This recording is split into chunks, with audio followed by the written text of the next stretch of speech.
নমস্কার, দেখছেন কলকাতা টিভি। আপনাদের সঙ্গে আমি মধুবন্তী। শুরু করছি আরো বারো নিয়ে মধুবন্তীর সঙ্গে রয়েছি আমি ভাস্বতী। শুরুতে যে খবরে নজর, তৃণমূলে পদহীন কুণাল, একেবারে বিস্ফোরক মন্তব্য করলেন পার্থ চট্টোপাধ্যায়। কলকাতা টিভির প্রশ্নের উত্তরে বিস্ফোরক মন্তব্য করেছেন পার্থ চট্টোপাধ্যায়। অনেক আগেই এটা করা উচিত ছিল, এমনই মন্তব্য করেছেন পার্থ চট্টোপাধ্যায় কলকাতা টিভির প্রশ্নের উত্তরে। একদমই, কলকাতা টিভির প্রশ্নের উত্তরে পার্থ চট্টোপাধ্যায় বিস্ফোরক। বিরোধীদের থেকেও দলের সব থেকে বেশি ক্ষতি করে কুণাল। আমি যখন বাইরে ছিলাম তখনই বলেছিলাম, কলকাতা টিভির প্রশ্নে বললেন পার্থ চট্টোপাধ্যায়। একদমই তাই। এবং পার্থ চট্টোপাধ্যায় নিয়োগ দুর্নীতি মামলা 1 বছরেরও বেশি সময় ধরে জেলবন্দি। এবং আজ আমাদের প্রতিনিধির প্রশ্নের উত্তরে, অর্থাৎ কলকাতা টিভির প্রশ্নের উত্তরে যে বিস্ফোরক মন্তব্য করেছেন পার্থ চট্টোপাধ্যায়, যেখানে তিনি বলেছেন অনেক আগেই এটা হওয়া উচিত ছিল, এটা করা উচিত ছিল তৃণমূলের তরফে। বিরোধীদের থেকেও দলের সব থেকে বেশি ক্ষতি করে কুণাল। আমি যখন বাইরে ছিলাম তখনই বলেছিলাম, এমনই বিস্ফোরক মন্তব্য করেন কলকাতা টিভির প্রশ্নের উত্তরে পার্থ চট্টোপাধ্যায়। কলকাতা টিভির প্রশ্নের উত্তরে কলকাতা টিভির সাংবাদিক যখন প্রশ্ন করেন, সেই প্রশ্নের প্রেক্ষিতে, সেই প্রশ্নের উত্তরে বিস্ফোরক মন্তব্য করেছেন, যা তুলে ধরলাম আপনাদের সামনে। ঠিক কি বলেছেন পার্থ চট্টোপাধ্যায়, দেখুন এবার।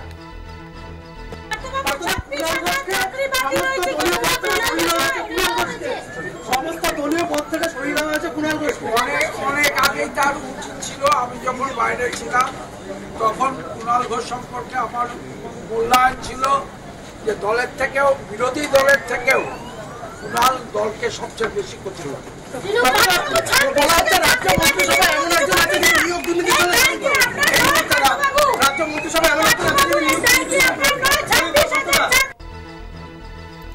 কলকাতা টিভির প্রশ্নের উত্তরে, সাংবাদিকের প্রশ্নের উত্তরে পার্থ চট্টোপাধ্যায় যে বিস্ফোরক মন্তব্য করেছেন, যেখানে তিনি বলেছেন যে তৃণমূলে পদহীন কুণাল এবং অনেক আগেই এটা করা উচিত ছিল, এমনই মন্তব্য করেছেন কলকাতা টিভির প্রশ্নের উত্তরে পার্থ চট্টোপাধ্যায়। সেই মন্তব্যই শোনালাম। একদমই। এবং আমরা জানি যে রক্তদান শিবিরে বিজেপি প্রার্থী তাপস রায়ের সঙ্গে একই মঞ্চে দেখা গিয়েছিল এবং যে মন্তব্য তিনি করেছিলেন কুণাল ঘোষ, তারপরেই দলের তরফে তাকে রাজ্য সাধারণ সম্পাদকের যে পদ, সেই পদ থেকে অপসারিত করা হয়।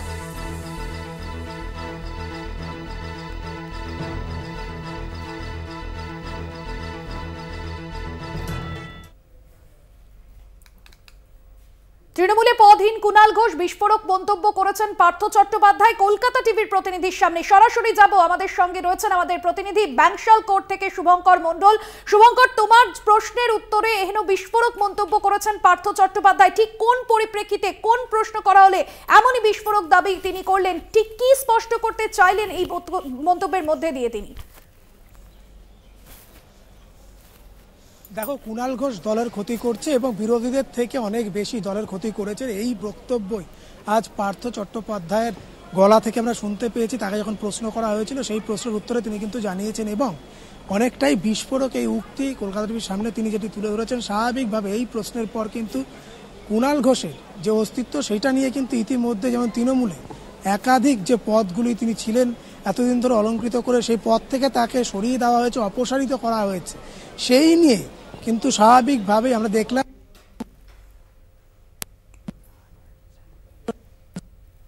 রয়েছেন আজ আদালতের যে বিচার ভবন, সেইখানে মামলা শুনানি রয়েছে এবং সেইখানে যখন তাকে পেশ করা হচ্ছে, ঠিক তার আগে গাড়ি থেকে নামার সময় তাকে এই প্রশ্ন করা হয়, যে প্রশ্নের উত্তরে কিন্তু অত্যন্ত বিস্ফোরক দেখিয়েছে পার্থ চট্টোপাধ্যায়কে এবং তিনি কিন্তু স্পষ্ট জানিয়েছেন অনেক আগে এটা করা উচিত ছিল দলের। এবং সেখানে দাঁড়িয়ে তার নিজের অবজারভেশন ছিল যে কুণাল ঘোষ তিনি বিরোধী দলের থেকেও ক্ষতিকারক বেশি এবং দলে থেকে তিনি দলের ক্ষতি করছেন। এই মন্তব্যই কিন্তু পার্থ চট্টোপাধ্যায়ের গলা থেকে শোনা গিয়েছিল। এবং আরেকটি প্রশ্ন তাকে করা হয়েছিল যে কুণাল ঘোষ একটি ইন্টারভিউতে তিনি জানিয়েছেন যে এমন একজন এই মুহূর্তে রাজ্য মন্ত্রিসভায় রয়েছেন যিনি কিনা নিয়োগ দুর্নীতির সঙ্গে জড়িত। সেই বিষয়টি অবশ্য এড়িয়ে গিয়েছেন পার্থ চট্টোপাধ্যায়, তার উত্তর দিতে চাননি। তবে তার আগে যে প্রশ্ন আমরা দেখেছিলাম, সেই প্রশ্নের তিনি কিন্তু উত্তর দিয়েছেন এবং বিস্ফোরক প্রশ্ন উত্তর তিনি কিন্তু দিয়েছেন। বিস্ফোরক মন্তব্য তিনি করেছেন যে কুণাল ঘোষ সম্পর্কে তার যে অবজারভেশন, তিনি যখন বাইরে ছিলেন তখনই তিনি জানিয়েছিলেন যে দলের অনেক আগে এটা করা উচিত ছিল, কুণাল ঘোষকে বহিষ্কার করা উচিত ছিল, তিনি বোঝাতে চেয়েছেন।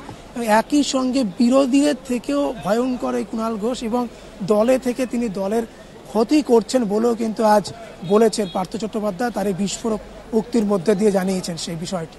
অর্থাৎ শুভঙ্কর, এই জায়গা থেকে আরো একটা বিষয় স্পষ্ট যে দল তার পাশে না থাকলেও দলের পাশে যে রয়েছেন পার্থ চট্টোপাধ্যায়ের আগেও একাধিকবার তিনি এই মন্তব্য করেছেন, নানান মন্তব্য করতে শোনা গিয়েছে দলের পাশে থেকে। আজকের যে মন্তব্য সেখান থেকে কিন্তু আরো একবার তা স্পষ্ট হয়ে গেল। একেবারে এটা অনেকটাই ইঙ্গিতপূর্ণ, কেননা এর আগে যতবার পার্থ চট্টোপাধ্যায়ের প্রোডাকশন হয়েছে আদালতে, আমরা আলিপুর আদালতেও দেখেছি, ব্যাংশাল আদালতেও দেখেছি, যতবার তাকে কিন্তু দল নিয়ে প্রশ্ন করা হয়েছে তিনি কিন্তু দলের বিরুদ্ধে কোনো রকম কোনো মন্তব্য করেননি। এমনকি তিনি জানিয়েছে যে তিনি এই মুহূর্তে এই পরিস্থিতিতেও তিনি কিন্তু দলের পাশেই আছেন।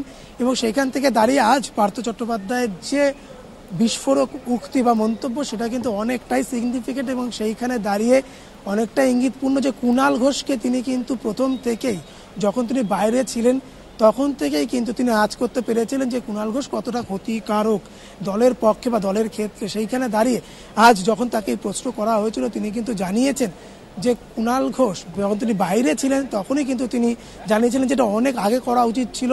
আজকে তার মন্তব্য এবং কুণাল ঘোষ যে দলের আপাত দৃষ্টিতে দলের ক্ষতি করছে, আখেরে দলের ক্ষতি করছে। একদমই শুভঙ্কর, সঙ্গে থাকো।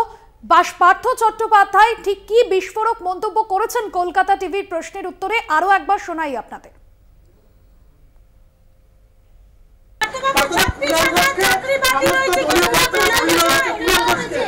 সমস্ত দলীয় পদ থেকে সরিয়ে দেওয়া হয়েছে কুণাল ঘোষকে। অনেক আগেই তার উচিত ছিল। আমি যখন বাইরে ছিলাম তখন কুণাল ঘোষ সম্পর্কে আমার মূল্যায়ন ছিল যে দলের থেকেও, বিরোধী দলের থেকেও কুণাল দলকে সবচেয়ে বেশি ক্ষতি করে।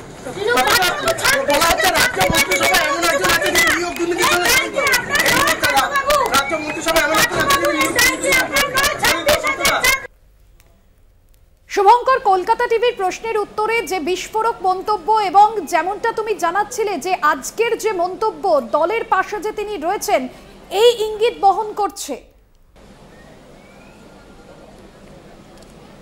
একেবারে। এবং তুমি দেখবে কুণাল ঘোষকে যে পদ থেকে বহিষ্কার করা হয়েছে সেই চিঠিটি, সেখানেও কিন্তু কুণাল ঘোষ এর আগেও আমরা দেখেছি যে একাধিক তির্যক মন্তব্য, দল বিরোধী একাধিক মন্তব্য তাকে বিভিন্ন জায়গায় করতে দেখা গিয়েছে। এর আগেও তাকে অনেকবার হুঁশিয়ারি দেওয়া হয়েছিল, কিন্তু তারপরেও দেখা গিয়েছে কুণাল ঘোষকে এই ধরনের মন্তব্য করতে।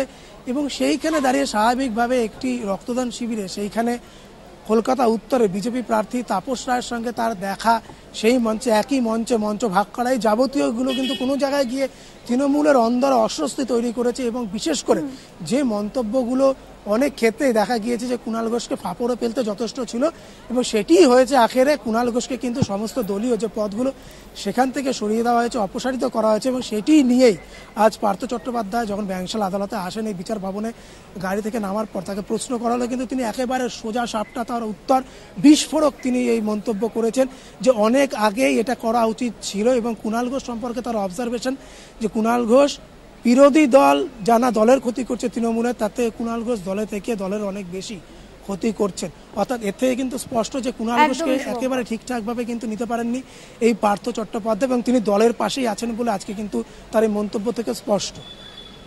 ধন্যবাদ জানাবো শুভঙ্কর মণ্ডল, সরাসরি ছিলেন আমাদের প্রতিনিধি ব্যাংশাল কোর্ট থেকে। তৃণমূলে পদহীন কুণাল ঘোষ আর বিস্ফোরক মন্তব্য পার্থ চট্টোপাধ্যায়। একদম, এবং কুণাল ঘোষের সঙ্গে আজকে যা হয়েছে, দলের পক্ষ থেকে যা যা পদক্ষেপ নেওয়া হয়েছে তাকে একেবারে সমর্থন করলেন পার্থ চট্টোপাধ্যায়, দলেরই পাশে রয়েছেন তিনি। এই মনোভাবও বুঝিয়ে দিলেন তার বিস্ফোরক মন্তব্যের প্রেক্ষিতে। কলকাতা টিভির সাংবাদিকের প্রশ্নের উত্তরে আজকে একেবারে বিস্ফোরক পার্থ চট্টোপাধ্যায়। আপনাদের আরো একবার শোনাবো বিস্ফোরক পার্থ চট্টোপাধ্যায় কলকাতা টিভির প্রশ্নের উত্তরে ঠিক কি বলেছেন তিনি।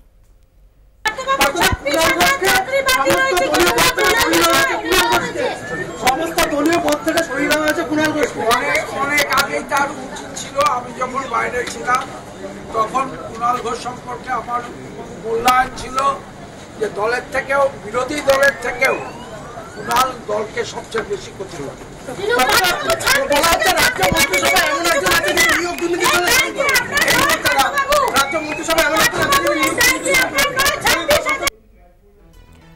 বুধবার কুণাল ঘোষকে রাজ্য সম্পাদক পদ থেকে সরানোর একটি নির্দেশ দেওয়া হয় তৃণমূলের পক্ষ থেকে। তার আগে বিজেপি প্রার্থী তাপস রায়ের প্রশংসা করতে দেখা গিয়েছিল কুণাল ঘোষকে, আর তার কয়েক ঘন্টার মধ্যেই এই সিদ্ধান্ত নেওয়া হয় এবং এই নিয়ে তোলপাড় বঙ্গ রাজনীতি এবং এই সমস্ত বিষয়ের প্রেক্ষিতেই আজ যে পার্থ চট্টোপাধ্যায় বিস্ফোরক হলেন কলকাতা টিভির সাংবাদিকের প্রশ্নের উত্তরে, তাতে পার্থ চট্টোপাধ্যায় তার মনোভাব স্পষ্ট করে দিলেন। তিনি যেটা বলছেন বা বলতে চাইছেন যে দল আজকে এই মুহূর্তে যে পদক্ষেপ নিয়েছে কুণাল ঘোষের জন্য, এই পদক্ষেপগুলো আগেই তিনি নিতে চেয়েছিলেন, নিতে বলেছিলেন এবং আজ যা হয়েছে তা সঠিক এবং তিনি যে দলের পাশে রয়েছেন পরোক্ষে তাও তার মন্তব্যের প্রেক্ষিতে বা মন্তব্যের মধ্যে দিয়ে বুঝিয়ে দিয়েছেন তিনি। একদমই। এবং তৃণমূলে পদহীন কুণাল ঘোষ যেখানে বিস্ফোরক মন্তব্য করেছেন কলকাতা টিভির প্রশ্নের উত্তরে পার্থ চট্টোপাধ্যায়। আমরা দেখেছিলাম যে পার্থ চট্টোপাধ্যায় তিনি যেরকম এর আগেও একাধিকবার দলের পাশে থেকে যে মন্তব্য তিনি করেছেন, বারবার দলের প্রতি যে আনুগত্য, দলের পাশে যে তিনি রয়েছেন এই সময়তেও, তা কিন্তু তিনি তার বক্তব্যে বারবার স্পষ্ট করেছেন। আর আজ কুণাল ঘোষকে নিয়ে একেবারে বিস্ফোরক মন্তব্য করতে দেখা যায় আদালতে ঢোকার সময় কলকাতা টিভির প্রশ্নের উত্তরে পার্থ চট্টোপাধ্যায়কে। বিজেপি নেতা রাহুল সিনহা এই মুহূর্তে আমাদের সঙ্গে টেলিফোন লাইনে রয়েছেন। রাহুল বাবুর সঙ্গে কথা বলবো। রাহুল বাবু, আজকে কলকাতা টিভির সাংবাদিক যখন প্রশ্ন করেন কুণাল ঘোষকে নিয়ে, তার মন্তব্য আপনাকে জানিয়ে রাখি, তিনি বলেছেন যে এই যে তৃণমূলে পদহীন কুণাল, তৃণমূল অর্থাৎ দল যে পদক্ষেপ নিয়েছে কুণাল ঘোষের বিরুদ্ধে বা তার জন্য, এই পদক্ষেপগুলোকে তিনি সমর্থন করেন। তিনি বলেছেন অনেক আগে এটা করা উচিত ছিল, বিরোধীদের থেকেও দলের সব থেকে বেশি ক্ষতি করে কুণাল, আমি যখন বাইরে ছিলাম তখনই বলেছিলাম। দেখুন, তৃণমূলে এইরকম যদি আপনি আলাদা আলাদা স্টেটমেন্ট নেবেন, ও বলবে এ ক্ষতিকর, ও বলবে সে ক্ষতিকর। অতএব কুণাল ঘোষ তো বলছে যে টাকা খেয়েছে প্রচুর পরিমাণে, সে এখনো মন্ত্রী আছে। একটা মন্ত্রী জেলে, কিন্তু আরেকটা মন্ত্রী আছে যে টাকা খেয়েছে, তাকে জিজ্ঞাসা করবেন, সে আবার ওর কুণালের বিরুদ্ধে বলবে। তার মানেটা হচ্ছে এটাই, তৃণমূলে গৃহযুদ্ধ পুরোপুরি লেগে গেছে। আর যুদ্ধ লাগে তখন বুঝতে হবে এটাই ধ্বংসের সংকেত। তা ধ্বংসের সময় এসে গেলে যেটা হয় এখন তৃণমূল কংগ্রেসে সেটাই শুরু হয়েছে। অনেক ধন্যবাদ কথা বলার জন্য। কথা বললাম বিজেপি নেতা রাহুল সিনহার সঙ্গে। তৃণমূলে পদহীন কুণাল বিস্ফোরক পার্থ চট্টোপাধ্যায়, তার বক্তব্য অনেক আগেই এটা করা উচিত ছিল, বিরোধীদের থেকেও দলের সব থেকে বেশি ক্ষতি করে কুণাল, আমি যখন বাইরে ছিলাম তখনই বলেছিলাম। অর্থাৎ আজ দল যে পদক্ষেপ নিয়েছে কুণাল ঘোষের জন্য বা কুণাল ঘোষের বিরুদ্ধে, অনেক আগেই পার্থ চট্টোপাধ্যায় তা বলেছিলেন, তিনি বললেন এবং তিনি বললেন পরোক্ষে যে তিনি দলের সঙ্গেই রয়েছেন। আজ কলকাতা টিভির সাংবাদিকের প্রশ্নের উত্তরে পার্থ চট্টোপাধ্যায় তার বক্তব্য স্পষ্ট করলেন, তিনি বিস্ফোরক হলেন এবং তিনি যা যা বোঝাতে চেয়েছেন তাতে স্পষ্ট তিনি দলের পাশে রয়েছেন এবং কুণাল ঘোষের সঙ্গে যা হয়েছে তা সঠিক। কংগ্রেস মুখপাত্র সৌম্য আইচ রায় রয়েছেন ফোন লাইনে। সৌম্যবাবু, তৃণমূলে পদহীন কুণাল ঘোষ বিস্ফোরক মন্তব্য করেছেন আমাদের সাংবাদিকের মুখোমুখি পার্থ চট্টোপাধ্যায়, যেখানে তিনি বলছেন অনেক আগেই এটা করা উচিত ছিল, বিরোধীদের থেকেও দলের সব থেকে বেশি কুণাল ঘোষ ক্ষতি করে, আমি যখন বাইরে ছিলাম তখনই বলেছিলাম। আপনার প্রতিক্রিয়া? আমি এটা ওনার নিজস্ব ব্যাপার, দলীয় ব্যাপার, দলের অভ্যন্তরীণ বিষয়, মানে ভাই ভাই ঝগড়া, ভাই ভাই অভিমান, কে কত বড় দলের ক্ষতিকারক সেটা আলোচনা হচ্ছে। আমরা বাইরে থেকে কি কথা মূল্যায়ন করবো? কিন্তু পার্থবাবু বান্ধবীর খাটের তলা থেকে 50 কোটি টাকা পাওয়া গেছে আপাতত, তিনি আপনার সার্টিফিকেট দিয়েছেন আগে। তো সৌম্যবাবু, যদি একটু স্থান পরিবর্তন করে কথা বলেন। দেখুন, পার্থবাবু যে সার্টিফিকেট দিচ্ছেন, পার্থবাবুর সার্টিফিকেট দেখে মনে হচ্ছে যে পার্থবাবুর বান্ধবীর কাছে 50 কোটি টাকা সোনা পাওয়া গেল বেশি, সেটা ক্লারিফিকেশন দিলে ভালো হয়। লম্বা ছাড়া তৃণমূলে কে খারাপ কে ভালো সেটা আমার নাম অন্তর করাই ভালো, এটা ওদের দলের অভ্যন্তরীণ বিষয়। কম্পারেটিভলি কে বড় খারাপ সেটা নিয়ে এখন আলোচনা হচ্ছে। তবে চোর ডাকাত দুর্নীতি এসবের লিপ্ত একটা সরকার, একটা দল, তাদের মধ্যে অ্যানালাইসিস না করাই ভালো। ধন্যবাদ আপনাকে।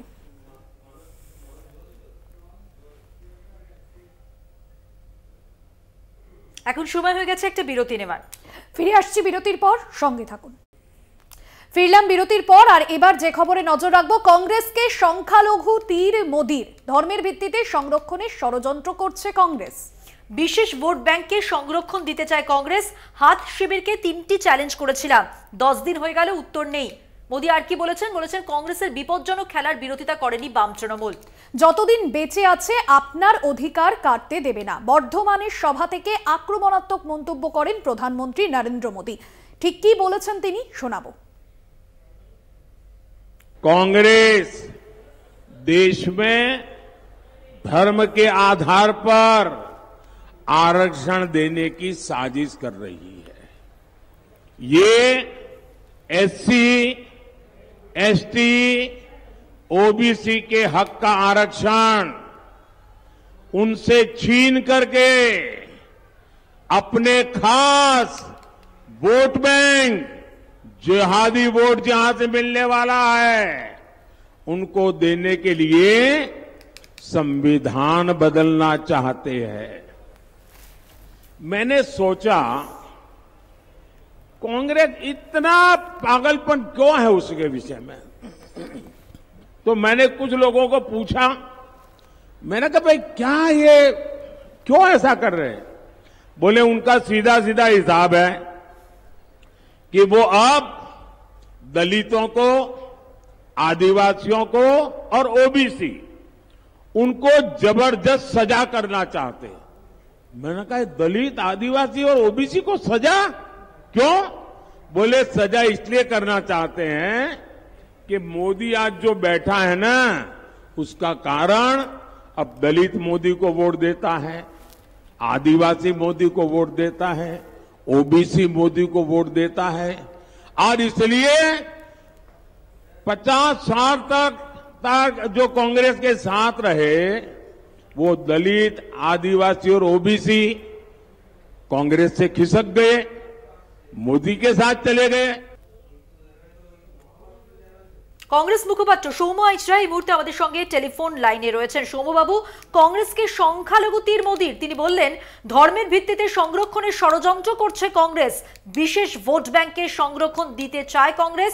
হাত শিবিরকে 3টি চ্যালেঞ্জ করেছিলাম, 10 দিন হয়ে গেলে উত্তর নেই। ভয় পেয়েছে এইসব কথাবার্তা বলছে।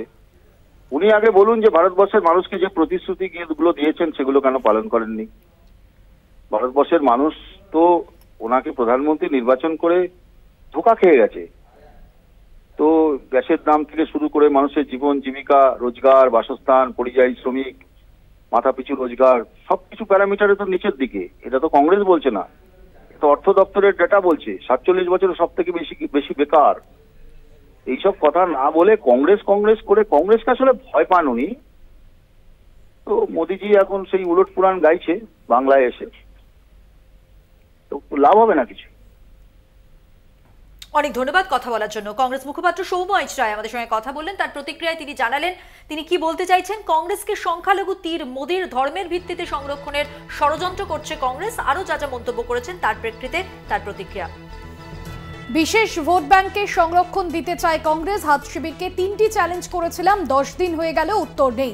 আর কি কি বললেন বর্ধমানের সভা থেকে কংগ্রেসকে নিশানা করে প্রধানমন্ত্রী নরেন্দ্র মোদী, শোনাবো।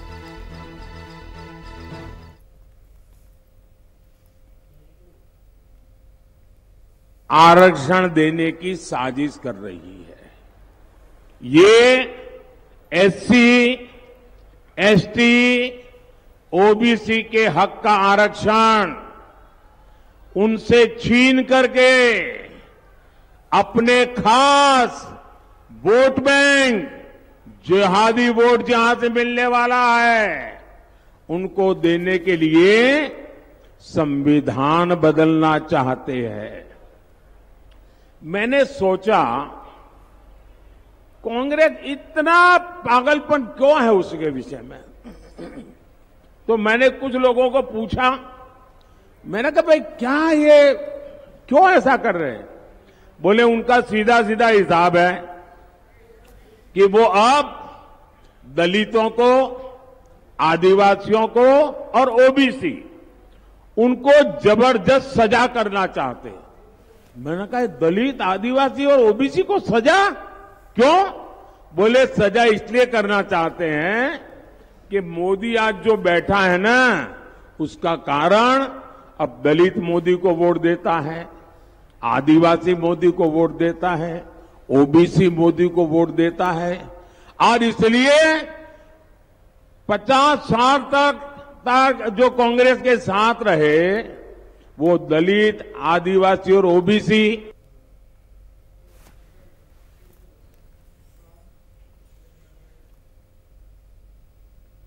আরো বারোতে এখন সময় আরো একটা বিরতি নেওয়ার। অন্যান্য খবর নিয়ে ফিরে আসছি বিরতির পর, সঙ্গে থাকুন। ফিরে এলাম বিরতির পর। এবার যে খবরে নজর রাখবো, ভাস্বতী, জল্পনার অবসান হয়েছে আমেঠি নয় রায়বেরেলিতে প্রার্থী রাহুল গান্ধী।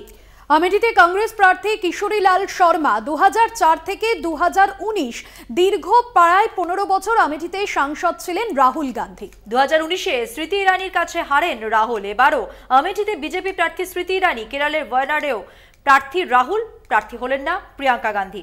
অর্থাৎ বহু জল্পনার পর শেষ পর্যন্ত যেটা দেখা যাচ্ছে, রাহুল গান্ধী তিনি রায়বেরেলি থেকে প্রার্থী হলেন। এবং যে আমেঠি থেকে দীর্ঘ 15 বছর যে আমেঠির সাংসদ ছিলেন রাহুল গান্ধী, এবং সেখানেও এবার 2019-এর যে লোকসভা নির্বাচন সেখানে স্মৃতি ইরানি তিনি জিতেছিলেন এবং 2019-এ হেরে যান সেই আসন থেকে রাহুল গান্ধী। এবারেও স্মৃতি ইরানি তিনি মনোনয়ন পেশ করেছেন। তবে এবার রাহুলের জন্য কি নিরাপদ নয় ওই আসন, এমনটাই কিন্তু প্রশ্ন তুলছেন রাজনৈতিক মহলের একাংশ। এবং সেই জায়গায় তিনি তার মার যে আসন রয়েছে রায়বরেলি, সেখান থেকেই প্রার্থী হয়েছেন রাহুল গান্ধী। একদমই লোকসভা নির্বাচনের মনোনয়নের শেষ মুহূর্তে কংগ্রেসের এই সিদ্ধান্ত বদল। রায়বেরেলি থেকে প্রার্থী হলেন রাহুল গান্ধী এবং আমেঠি সেখান থেকে কিশোরীলাল শর্মাকে প্রার্থী ঘোষণা করেছে দল। দুজনের নামের তালিকাও এসেছে। রাহুল গান্ধী এর আগে আমেঠি থেকে নির্বাচনে লড়েছেন, এবার তার আসন বদল করেছে দল, যেখানে কেএল শর্মা প্রথমবারের মতো নির্বাচনী মাঠে নামবেন, প্রার্থী হলেন না প্রিয়াঙ্কা গান্ধী। শেষ মুহূর্তে কংগ্রেসের সিদ্ধান্ত বদল, রায়বেরেলি থেকে প্রার্থী হলেন রাহুল গান্ধী। এবং এই রায়বরেলি এবং যার একটা ইতিহাস রয়েছে, যেখান থেকে প্রাক্তন প্রধানমন্ত্রী ইন্দিরা গান্ধী তিনি 3 বার জিতেছিলেন এবং পাশাপাশি সোনিয়া গান্ধী তিনিও কিন্তু এখানে টানা 5 বারের সাংসদ ছিলেন। বিশেষ প্রতিনিধি দেবজ্যোতি ঘোষ রয়েছেন আমাদের সঙ্গে ফোন লাইনে। দেবজ্যোতি, রায়বরেলি কেন্দ্র থেকে প্রার্থী হচ্ছেন রাহুল গান্ধী, সেক্ষেত্রে কি এই কেন্দ্র নিরাপদ বলেই কংগ্রেসের তরফে শেষ মুহূর্তে এই সিদ্ধান্ত নেওয়া হয়েছে? দেখো, অত্যন্ত গুরুত্বপূর্ণ রায়বেরেলিতে প্রার্থী হচ্ছেন রাহুল গান্ধী এবং এবারেও কিন্তু প্রিয়াঙ্কা গান্ধী নির্বাচনে প্রার্থী হলেন না। আমেঠিতে কংগ্রেসের প্রার্থী হচ্ছেন কিশোরীলাল শর্মা। অত্যন্ত গুরুত্বপূর্ণ কংগ্রেসের পক্ষ থেকে, যেহেতু এই শিওর সিট এই রায়বেরেলি, সেই জন্যই কিন্তু রাহুল গান্ধী এই সিটটিকে বেছে নিয়েছেন। 2019-এ স্মৃতি ইরানির কাছে হেরে গেছিলেন রাহুল গান্ধী। তারপর থেকেই কিন্তু সেখানে বেশ কিছুটা শক্তি কংগ্রেসের পক্ষ থেকে বাড়িয়েছেন। আমেঠি নয় রায়বেরেলিতে প্রার্থী হচ্ছেন রাহুল গান্ধী এবং অত্যন্ত গুরুত্বপূর্ণ। এবং আমেঠিতে কংগ্রেসের প্রার্থী হয়েছেন কিশোরীলাল শর্মা এবং ভারতীয় জনতা পার্টির পক্ষ থেকে তাদের পুরনো প্রার্থীর উপর তারা ভরসা রাখেননি, তারাও কিন্তু প্রার্থী পরিবর্তন করেছেন। 2019-এ স্মৃতি ইরানির কাছে এই আসন থেকেই হেরে গেছিলেন রাহুল গান্ধী এবং তিনি ওয়ার্নার থেকে আবার নির্বাচিত হয়েছিলেন। সেই জায়গাতে রাহুল গান্ধী এবারে রায়বেরেলি আসনটিকে পছন্দ করলেন, কারণ সেটি তাদের কাছে কার্যত রাজনৈতিক গড়। কারণ এই সিট থেকেই কিন্তু সোনিয়া গান্ধী প্রায় 5 বার নির্বাচিত হয়েছিলেন এবং সেই মতোই কিন্তু সেই আসনটি তাকে ছেড়ে দেওয়া হয়েছে এবং রাহুল গান্ধী সেখানে প্রার্থী হচ্ছেন। একদমই ধন্যবাদ জানাবো দেবজ্যোতি, আমাদের বিশেষ প্রতিনিধি ছিলেন ফোন লাইনে। এবার একটু নরেন্দ্র মোদীর কথায় আসি। সকাল 11টায় বর্ধমানে সভা করেন মোদী এবং তার সভার কিছুক্ষণ আগে রাহুল গান্ধী রায়বেরেলি থেকে লড়ছেন সেই কথা ঘোষণা করা হয়। আর এদিনের মঞ্চ থেকেই রাহুলকে আক্রমণের সুযোগ খুঁজে নেন মোদী। তিনি কি বলেন না, এরা সারা দেশে ঘুরে প্রচার করে বলে ভয় পেও না, আর আমি এদের বলছি, মন থেকে বলছি, পালিও না। উনি পালিয়ে বেড়াচ্ছেন। ঠিক কি বলেছেন শুনুন। मैंने पहले ही बता दिया था कि शाहजादे वायनाड में हारने वाले हैं और हार के डर से जैसे ही वायनाड में मतदान समाप्त होगा वो दूसरी सीट खोजने लग जाएंगे। और अब दूसरी सीट पर भी उनके सारे चेले चपाटे कह रहे थे अमेठी आएंगे, अमेठी आएंगे, लेकिन अमेठी से भी इतना डर गए, इतने डर गए, वहां से भागकर अब रायबरेली में खोज रहे हैं रास्ता। ये लोग घूम घूम कर सबको कहते हैं डरो मत। मैं भी आज उन्हें कहता हूं और बड़े जी भर के कहता हूं, अरे डरो मत, भागो मत। রাহুলের আসন পরিবর্তন করা নিয়েই এদিন বর্ধমানের সভা থেকে কটাক্ষ করেন নরেন্দ্র মোদী। মোদী বলেন, আমি আগেই বলেছিলাম শাহজাদে ওয়ার্নার থেকে উনি হেরে যাবেন, ভোটদানের পর উনি ভয় পেয়ে গিয়েছেন, সেই কারণেই অন্য কেন্দ্র খুঁজবেন। আর ওর অনুগামীরা বলছিল উনি আমেঠি থেকে লড়বেন, কিন্তু আমেঠিতেও এমন ভয় পেয়েছেন এখন রায়বেরেলিতে রাস্তা খুঁজছেন। একদমই তাই। এবং এই রায়বেরেলি কেন্দ্র, যে কেন্দ্র কংগ্রেসের গড় হিসেবে পরিচিত, জওহরলাল নেহরুর সময় থেকে এই কেন্দ্র থেকে কিন্তু কংগ্রেসের গড় হিসেবে পরিচিত 1962 এবং 1999 সাল বাদ দিলে বাকি সময়গুলোতে কিন্তু কংগ্রেসই এখানে প্রার্থী হয়েছে এবং জিতে এসেছে। প্রাক্তন প্রধানমন্ত্রী ইন্দিরা গান্ধী, তিনি এই কেন্দ্র থেকে টানা 5 বার তিনি নির্বাচিত হয়েছেন এবং জিতেছেন। অন্যদিকে সোনিয়া গান্ধী, তিনিও কিন্তু লোকসভায় গিয়েছেন এই আসন থেকে জিতে টানা 3 বার। সেক্ষেত্রে রাহুলের জন্য এই আসন অত্যন্ত নিরাপদ বলেই মনে করেছেন কংগ্রেসের একাংশ। একদমই, এবং যেমনটা একটু আগেও আপনাদের শোনালাম যে এই যে রাহুল গান্ধী তিনি রায়বেরেলি থেকে লড়ছেন, সেই কথা ঘোষণা হওয়ার সঙ্গে সঙ্গে আজ বর্ধমানের সভা থেকে নরেন্দ্র মোদী তিনি তাকে আক্রমণের সুযোগ পেয়ে যান। সুযোগ খুঁজে নিয়ে তিনি বলেন, এরা সারা দেশে ঘুরে প্রচার করে, বলে ভয় পেও না, আর আমি এদের বলছি, মন থেকে বলছি, পালিও না, উনি পালিয়ে বেড়াচ্ছেন। অর্থাৎ এই গোটা বিষয়টাকে যেটা নরেন্দ্র মোদীর কাছে, বিজেপির কাছে একটাই তাদের কাছে বক্তব্য বা তারা বার্তা দিতে চাইছে যে রাহুল গান্ধী যেখানে নিরাপদ, যে কেন্দ্র নিরাপদ তার জন্য সেই কেন্দ্রেই তাকে দাঁড় করানো হয়েছে। কংগ্রেসের এই সিদ্ধান্ত বদলকে বিজেপি এভাবেই দেখছে। ফোন লাইনে রয়েছেন প্রদীপ ভট্টাচার্য, কংগ্রেস নেতা, কথা বলবো তার সঙ্গে। প্রদীপ বাবু, জানিয়ে রাখি আজকে রাহুল গান্ধী তার আসন পরিবর্তন করা নিয়ে বর্ধমানের সভা থেকে কটাক্ষ করেন নরেন্দ্র মোদী।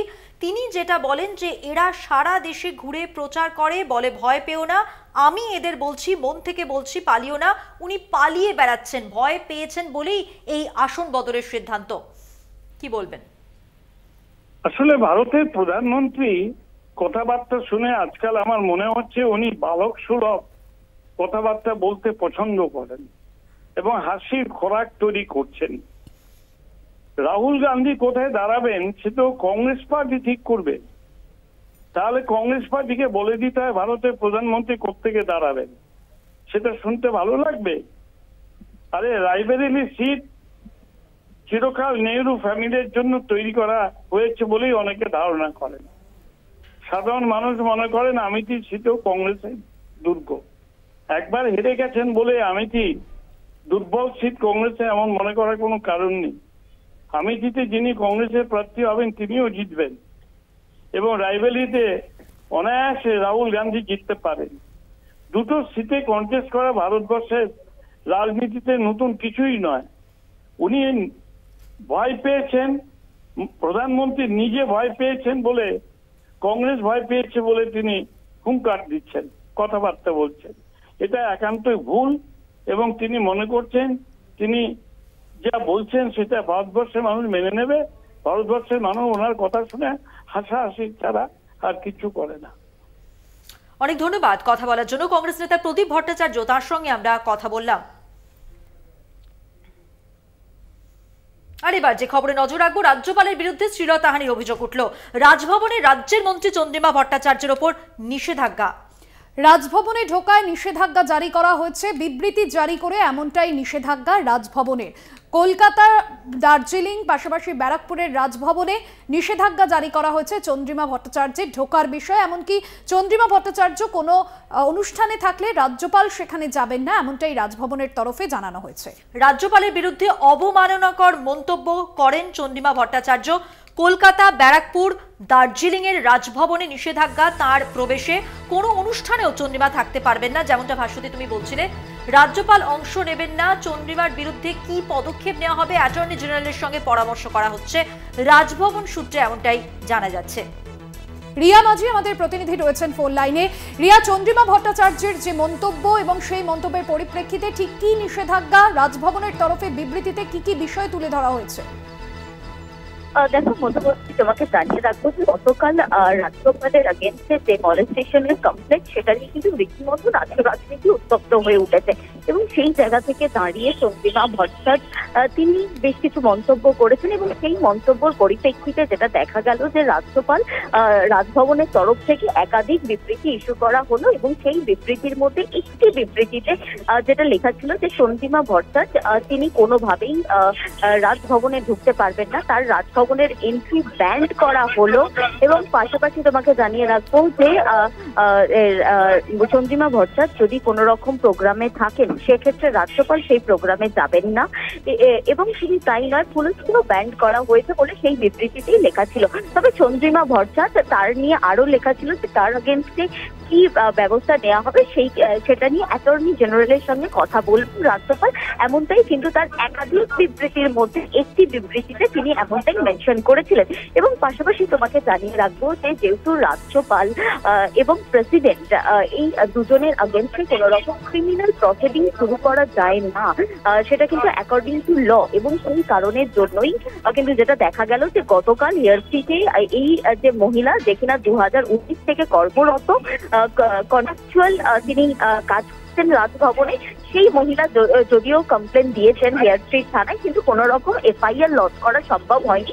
পুলিশের তরফ থেকেও জানানো হয়েছে যে তারা কনস্টিটিউশনাল এক্সপার্ট যারা রয়েছেন তাদের পরামর্শ নিচ্ছেন যে এক্ষেত্রে কি করা উচিত বা কি করা উচিত নয় সেই বিষয়টা তারা দেখছেন ইতিমধ্যে।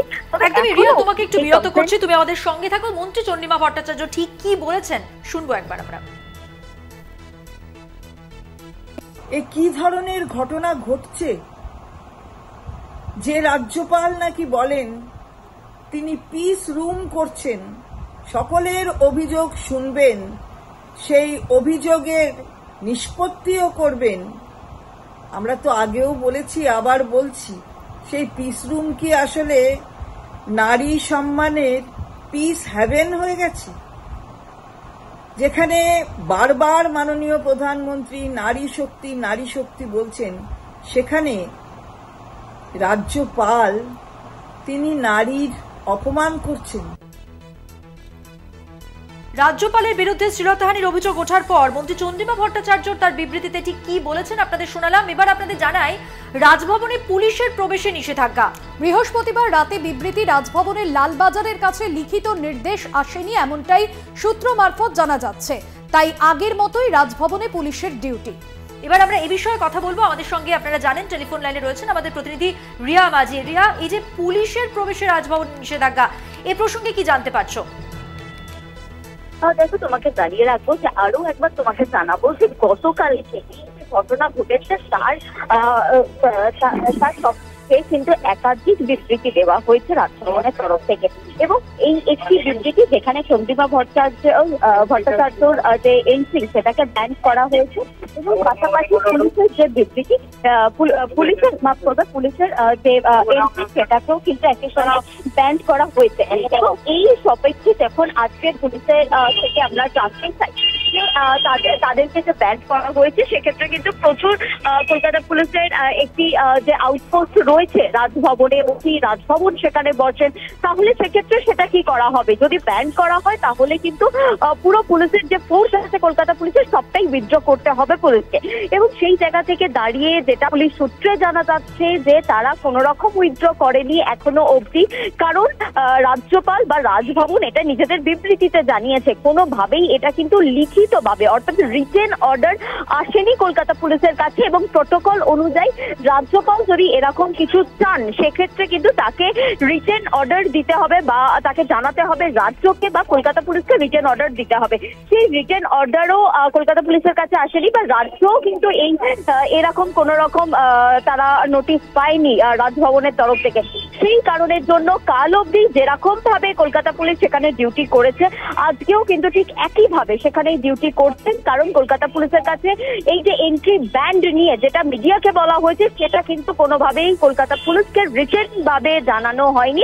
তাই কলকাতা পুলিশের এক কর্তা বলেন তার নলেজেই নেই এই পুরো বিষয়টা, কারণ এই পুরো বিষয়টা তাদেরকে রিটেন জানানোই হয়নি এবং রাজ্যের তরফ থেকেও কোনো রকম নিষেধাজ্ঞা বা কোনো রকম কোনো অর্ডার তাদের কাছে আসেনি।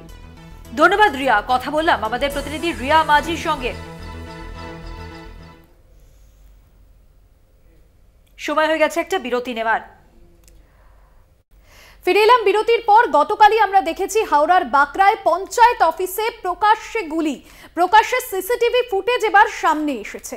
বৃহস্পতিবার পঞ্চায়েত অফিসে যেমনটা তুমি বলছিলে যে ঢুকে গুলি চালায় 3 জন দুষ্কৃতী এবং এই গুলিতে আহত হন 2 জন। সিসিটিভি ফুটেজ এবার প্রকাশ্যে এবং পঞ্চায়েত প্রধান সেই সময় ছিলেন এবং সেখানে 3 জন অজ্ঞাত পরিচয় দুষ্কৃতী ঢোকেন এবং গুলি চালায় এলোপাথারি। সিসিটিভি ফুটেজ ঘটনার মুহূর্তের আপনাদের সামনে তুলে ধরছি। দেখছেন সেই ছবি, সিসিটিভি ফুটেজ, দুষ্কৃতীরা কিভাবে গুলি চালালেন বা কি ধরনের ঘটনা ঘটেছিল সেই ছবি দেখছেন। যদিও গতকাল এই ঘটনা প্রসঙ্গে তৃণমূলের গোষ্ঠীদ্বন্দ্বের অভিযোগ যেরকম তৃণমূলের একাংশের তরফে আনা হয়েছে, যদিও পঞ্চায়েত প্রধান তিনি বলছেন যে তিনি এই সময় ছিলেন এবং তারপর দুষ্কৃতীরা অজ্ঞাত পরিচয় বেশ কয়েকজন দুষ্কৃতী হঠাৎই পঞ্চায়েত অফিসে একেবারে প্রকাশ্য দিবালোকে প্রবেশ করে এবং তাদের মুখ কাপড় দিয়ে বাঁধা ছিল। এখনো পর্যন্ত তাদেরকে চিহ্নিত করা সম্ভব হয়নি, তবে সিসিটিভি ফুটেজ দেখে পুলিশ তাদের চিহ্নিত করার কাজ শুরু করেছে।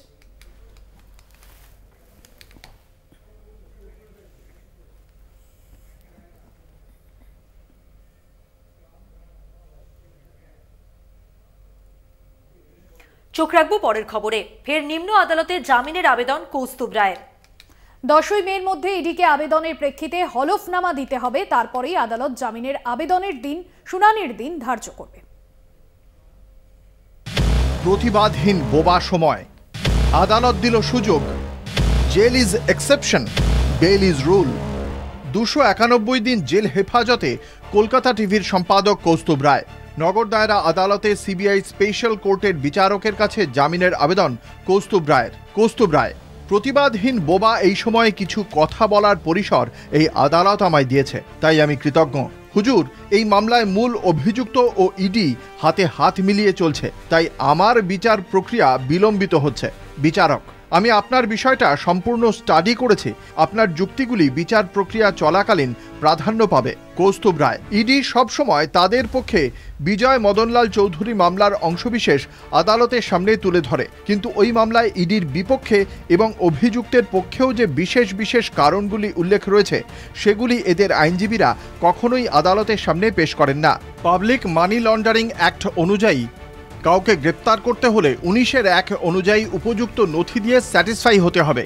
এই নথিগুলির সপক্ষে উপযুক্ত যুক্তি দিয়ে তবে গ্রেপ্তার করতে পারবে ইডি, কিন্তু আমার গ্রেপ্তারের ক্ষেত্রে ইডি 19(1) ধারাকে লঙ্ঘন করেছে। বিজয় মদনলাল চৌধুরী মামলার রায়ের 323 থেকে 326 অনুচ্ছেদ পড়ে দেখার অনুরোধ করছে। অন্য আইন থেকে পিএমএল এর পার্থক্য রয়েছে। এই আইনে যার বিরুদ্ধে অভিযোগ তাকেই প্রমাণ করতে হবে যে সে নির্দোষ। বিচারক, এই বিষয়গুলি আপনি বিচার প্রক্রিয়া চলার সময় বলার সুযোগ পাবেন। আপনার মামলায় মাত্র 13 জন সাক্ষী, তাই আমি এই মামলাটি দ্রুত সম্পন্ন করতে চাই। কৌস্তুভ, আমার বিরুদ্ধে সাক্ষী 2 জন, মূল অভিযুক্ত মনোরঞ্জন রায় ও তদন্তকারী অফিসার। মূল অভিযুক্তকে আমি কখনোই সাক্ষী চলাকালীন ক্রস করতে পারি না, কারণ আমিও একজন অন্যতম অভিযুক্ত। আমার উচ্চ আদালতে কোনো মামলা বিচারাধীন নেই, আমি আপনারই দ্বারস্থ। বিচারক, আপনি সেই সুযোগ পাবেন, কিন্তু আপনার বক্তব্য শোনার মতো কোনো আবেদন এই আদালতে নেই। যদি আপনি জামিনের আবেদন করেন, আদালত ভেবে দেখবে। ইডি আইনজীবীকে, বিচারক, আপনি ভিন্ন মামলার রায়ের উল্লেখ করছেন, কিন্তু আমায় কোথাও কি দেখাতে পারবেন jail is rule, bail is exception? বেশ কয়েকটি মামলার উল্লেখ করা সত্ত্বেও বিচারকের এই প্রশ্নের কোনো উত্তর দিতে পারলেন না ইডির আইনজীবী। কৌস্তুভ রায়ের আইনজীবী মৃত্যুঞ্জয় চ্যাটার্জি আদালতে এ প্রসঙ্গে বলেন, ইডির ভিন্ন মামলার রূপ ভিন্ন, তাই একটি মামলার সঙ্গে অপর মামলার সাদৃশ্য খুঁজলে হবে না। কৌস্তুভ রায়, হুজুর, আমার অবিলম্বে অফিসে যাওয়া প্রয়োজন, কারণ নির্বাচন চলছে। এই অবস্থায় সঠিকভাবে চ্যানেল পরিচালনা না করতে পারলে কলকাতা টিভি পিছিয়ে পড়বে, বন্ধের মুখে এগিয়ে যাবে, তাই অফিস যাওয়াটা জরুরি। এছাড়াও অন্যান্য কেন্দ্রীয় সংস্থার পাঠানো নোটিশের উপযুক্ত জবাব না দিতে পারলে প্রতিষ্ঠানের ক্ষেত্রে প্রতিবন্ধকতার সৃষ্টি হবে। ভাস্কর বন্দ্যোপাধ্যায়, ইডির আইনজীবী। তদন্তকারী অফিসারের বক্তব্য অনুযায়ী চ্যানেল এখনও চলছে। বিচারক, আপনি কি বলতে চাইছেন? চ্যানেল বন্ধ হলে তারপর আবেদন করতে হবে? বিচারকের অনুমোদন সাপেক্ষে এদিনই আদালতে জামিনের আবেদন করেন কৌস্তুভ রায়। 10ই মে মামলার পরবর্তী শুনানি। প্রতিবাদহীন বোবার সময় কিছু কথা বলার পরিসর আদালত দিচ্ছে আমাকে, তাতে আমি কৃতজ্ঞ।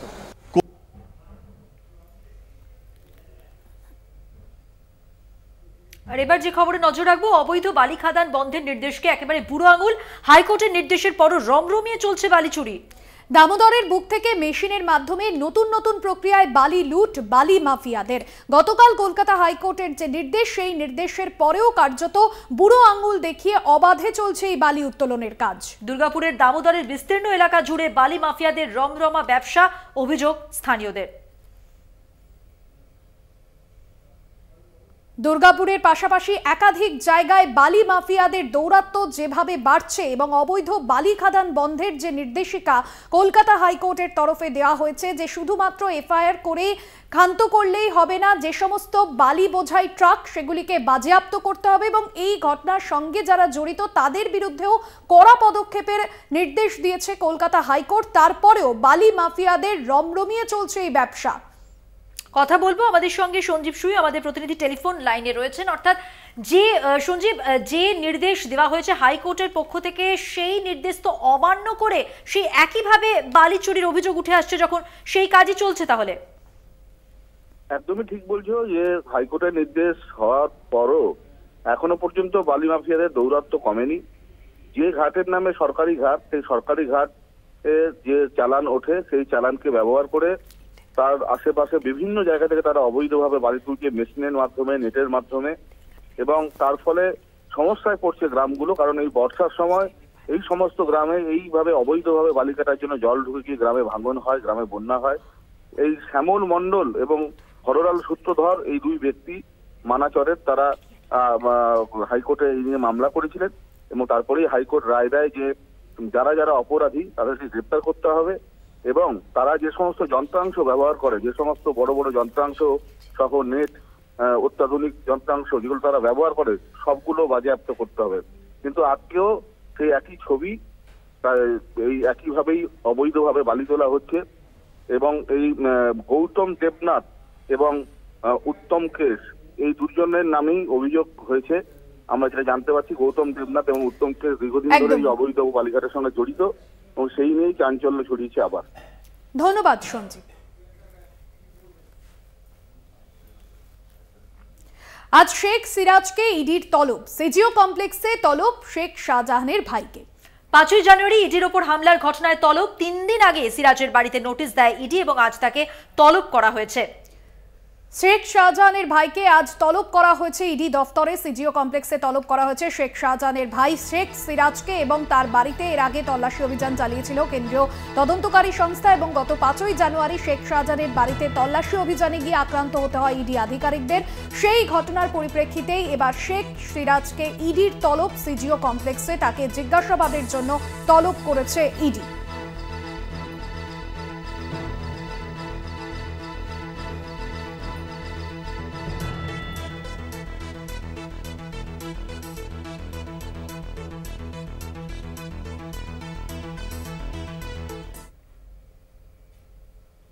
আরও আজকের মতো এ পর্যন্তই। অন্যান্য খবরের জন্য দেখতে থাকুন কলকাতা টিভি রাত দিন 7 দিন।